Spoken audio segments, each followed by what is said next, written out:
nakasimba ko sa nagkasam. Gi-invite ko niya, anak ko sulayan, puno na ko kayo tubig, simba na ko. Kabalo ba mo iksuon? Pero na nilang, ang wali sa iyahang gi-assignan, iwan na siya nga, pampadasig, ang wali. Karon, ang wali, pag-conclude na, ang pastor, lahi na yung wali, doctrine. Kaya nakabalo siya nga na ako, bisita, sa front. Unya, kaya ako ang kuhan, classmate, nagpasalamat, magkanta, di ba? Ang meron ko kanta, ikanta mo ka. Kaula ko kayo, gitawag ako nga lang, hindi ko mo doon. Kanta po ko nito, kanta. Kabalo siya nga, bisita ko. Ang wali, pambadasig ra. May pagkahuman, tingala ko nga, niingon man ang pastor nga, kuhan, unsa girilihiyon ni mo gang? Asa sa pulpit to ha? Asa sa pulpit? Ingon siya, unsa girilihiyon ni mo gang? Ingon po ko, one way pastor. Wala ka kailang one way pastor. Pwede ra po galayan. Galayan sa gusto nagasimba dito. Pero ngayon ko, born again. Yapon ako ang kuhan. Taga one way ko pastor. Kaya siya ko, pariharan na sila og doktrina sa alliance. Ingon. Ano na siya nga? Ano siya? Ay, alliance. Ano siya? Ay, alliance diyan. Kabalo na ba ka sa unsa tayong pangutana? 7 pillars mo to? Siya. Unsa na 7 pillars? Kani nga na. Kani nga na. Kani ba 7 pillars sa Bible? Muna lang ang doctrine. Na siya dito nga kaning kuan gang kabalo ba ka unsa jud nga relihiyon ang makaluwas? Relihiyon jud gigamit. Ingon ang pulong sa abri na siya, daghan siya. Ang verses niya ihang gigamit dito. Niingon siya ang maluwas kung ikaw nahimo kang iglesia ni Kristo, maluwas ka dapat sa Bible. Basahon na nimo pero ang pasabot mangod sa hingon nahimong iglesia ni Kristo. Church ka ba? Ikaw mismo ang church sa Ginoo. Kay kita mga tao, kita man ang simbahan. Dili ka ng simbahan ng structural. Kita mismo pero lahi din ang pagsabot na wrong context. Ang inang pagpasabot na relihiyon to siya. Church of God. Kaya mo na yung relihiyon, Church of God. Kung babasa sila, di ba? Ingon ang pulong sige Church of God, yun ang maluwas. Wala yung laing relihiyon gang. Munang sulod na ka sa mga gang. Nakasabtot pa ka to gang? Magpabautis mo na ka gang? Ano ko ha? Kajot lang. Wait lang. Kasabot na pastor. Ano ko? Ikaw siya, nabakay pangutana, ikaw wala ra pastor, wala ra. Anak po siya. Mo dyan ay giingon sa pulong sa Ginoo. Ang mamati kay mutuman daw tungod kay wala ko pangutana, gahi gid ko kasing-kasing. Di na din balik sa simbahan. Ako may gitantan kisigahan. Di ba ko to? Ako ra dito bisita. Gibalik pa rin siya, nakasagot pa katugang. Nakapangutana, wala. Sige lang, anak ko dyan pulong sa Ginoo. Nadyo yung mga kastong, naaday mga tao, kahit pero kasing-kasing. Ako bili, gahi. Hindi nagyog kong balik, kahit dyan. Gahi juga pastor. Hindi pastor, kahit dyan, nagyog kong balik dire. Wala yung balik. Na wrong context, wala yung bantayan na to. Amen. Kaya kung ako to, wala akong kabalo sa Bible, wala akong kabalo sa doktrina, wala akong kabalo sa foundation, nga nung nag-one way ka. Nga nag-one way man ka, mangutana ko ninyo lang, nga nag-one way man ka. Hindi na ako nisimba akong mama. Nga, pangalay pangutana na to, nga nag-one way ka, nga Kristuhanan ka, nga born again ka. Kung wala kang kabaluan na, dahil makadungog ka sa social media, no? Makadungog ka sa social media, unsa-unsa to nga mga kasi sa malabingon po ka, mura pong tinuod, no? Alam, tukod mo na apod sa Bible. Mauna, niingon siya dira, importante kaayo nga naa kay divine truth over worldly wisdom. Kay usahay, it feels like sakto pod ang giwali sa social media pero very wrong context di ay. Amen? Wala ko nang masaba ha? Amen? Amen. Kapit na ta, last na ni siya. Last point na siya. Last point na. Ingon siya, opinion over God's authority. Say meaning ani, ingon siya dira, unsa daw imuhang gitula sa imong kaugalingon? Katong gani number 1, entertainment, social media ra ba? Kumusta imuhang pag-spend sa social media versus pag-read nimo sa imong Bible? Or worldly wisdom ba over divine truth? Basig feeling nimo unsa pag-ingon social media? Mo sakto. Pero tungod kay wala kay divine truth. Wa ka bala sa imong foundation nga nung Kristohanan ka. Number 3, opinion over God's authority. Unsa may meaning ana? Imuhang gitagaan og panahon ang mga nga mo mo shape sa imong prinsipyos kinabuhi. Kung unsay trending sa social media, mo na mo shape sa prinsipyo sa imong kinabuhi. Mo may sige nimo kakit-an. Mo may sige nimo tula. Mo may sige nimo tula sa imong huna-huna. Okay? Muna ako ihatag ninyo nga tips. Ako na naghihatag sa ako ang mga atis ninyo. Tirol. Kasi may nga tirol ate. T-E-A. Tirol ito nga. Spill the tea. May nana nila. Kan tsaa ba? Tsaa. T-E-A. T, thoughts. Unsa man ang thoughts? Ikaw daw, as Christians, dapat magbantay ka sa imong tirol. Thoughts. First, kung unsa na imong gi-feed, permente sa imong thoughts, imong una-una, mo resulta sa imong emotions. Gets? Amen. Emotions yung pagbati.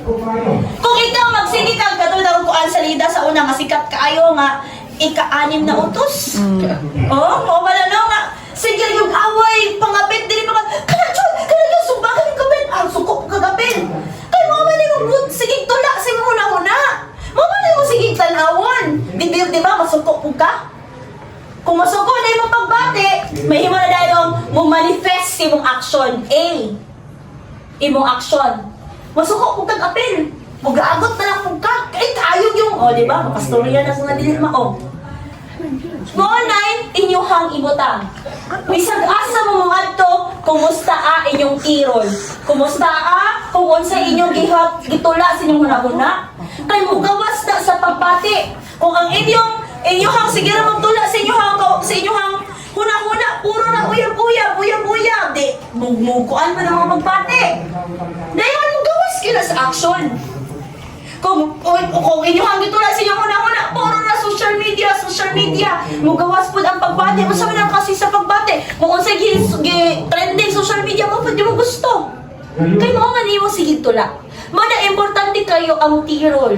Kumusta imong thoughts? Kumusta imong huna-huna? Unsa imong gigasolina sa imong huna-huna? Ha? Ingon siya dira. Letter C, last point. A full tank must be used and refilled. Muta na ko Kuya Harvey. Kung ang motor nga nindot kaayo, gigasolina ana nimo atong special kay kusugdagan. Pero wala kayawi, mudagan dili. Dagan. Tuklod. Tuklod. Ano? Bunting. Dili man. Joke. Advertisement. Advertisement pa siya, pag matawag pa yun. Diba? Kung walay pulos dyan, kung ang isa ka motor, puno dyan, ipultang. Pero, dili mo padagalo, dili mo gamiton. Usay pulos sa motor, nga puno kaayo, full tank, pero dili mo gamiton. May nga siguro ka nga, puno kay motor, gibutang ka mo sa balay, pero gahike ka, mga tukag pagadian. Useless, diba ang motor? Kasi pulos palpat kag motor, yung makay ka akong lolo sa una, kadang nang panday, may tayo nga simbahan, papa sa akong papa, haba ni sir kaya sa ninyo. Ako lolo, may ingon na siya mabot sa balay, may ingon din akong papa. Pa, asa balik mo adto siya, ani ko sa ani. Siya alit pa, pasakyo natin ka, dili, mag-hike truck ko para dali ko maabot. Siya nga, dili, mag-hike truck ko, kay dali ko, muna ihangkuan. Nami sa tabi na, sa una. Nami tabi na. Nami na yung motor ako lula. Palitan mo nilang motor. May nga din, lo, hawalik ka sa amo, dugo sa ubos pat kong ista. Kung dali, lo, ihato dali ka, dali, dadali ko, mag-hike truck ko.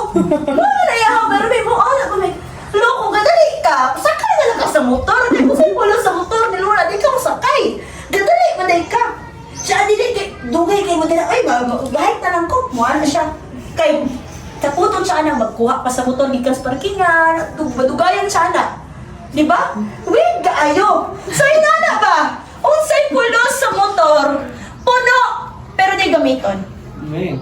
Unsay pulos sa to Kristohanon, puno, pero agitay gamit simbahan. Ikadoro ba ng puno, hindi magamit. Oh. Full tank, pero mag-commute? Full tank yung motor, pero masakay lang kag pasayruan? Di na ko ba mag-drive? Di ka ba mo drive? No? Pero pangutana, nga no, imo mag-full tank, di mo dahil di mo gamiton. Ano lang tayo mo gasolina eh? If you have an intention to full tank your car, it's not meant to be in the garage. Meaning, kung nakaka-intention nga gipapuno ni mo sakyanan, dili na siya meant nga dira ra yun. Meaning na akay gusto himuon sakyan gid nimo kay mo mag full tank. Meaning gamiton dyan. Gamiton jud. Amen. Kung ikaw nagpapuno ka, Muslan ba? huslan yun. Di ba? Basta may, kana bitaw ba? Kana mga inana, klase bitaw. Kita gistuhanan ka pa puno ta simba ta. Unsa may pulo si masimba ra man di ay. Unsa may tuyo nga nang simba man ka. Unsa may tuyo nga nang mianhi ka karon. Kung ko, Dili pwede nga sa isa ka Kristohanon taman lang ta ang simbahan, mulingkod, mupungko, maminaw. Nasabtan? Okay. Now, kung saan na nato mahitabo nga mapuno ta. Ingon siya dira Psalm 119 verse 105 daily reading Joshua 1:8 moro niya pa ni adlaw gabi basa jud maski ako dili gid ko maka perfect attendance sa nang basa pero maning kamon jud ko mababasa na mag-devotional bitaw kung mukuan og mahitabo gyud niya everyday why absent mas maayo. Okay? Kay basig kung muhingon siguro mo para hinay-hinay Monday, Wednesday, Saturday mubasa ko Bible. Okay kayo ko na. Ha? Sunod, application in life dili ra mo taman kay basa lang. Dapat kung sa inyong gibasa, inyo pong gi-apply sa inyong kinabuhi. Kay unsa may pulos gabasa-basa, wa pud i-aplikar, no? And sharing the word. Now, dirita pangutana. In conclusion, how's your spiritual fuel meter? Kumusta dahil yung spirituhano na gasolinador? Gasolinador. Pagkita mo na sa pagbisa, fuel meter mo na siya. Kaya makita niyo mo nga puno. Ha? Oh, kanay na bitaw. Makita niyo puno ba siya or dili? Oh. Kumusta man ka? Puno ba karon? Or dili? mabaw. Hamabaw? Awas. Tunga-tunga? Awas ng uban. Ha? Pero ko Mga na first pangutana ha? Ikaduhang pangutana. Are we strong? Halfway na ba? Or nagagasolina ba kataga-adlaw? Or basig running low na? Pahurot na? Pahubas na? Or basig empty ka? Mga na pangutana.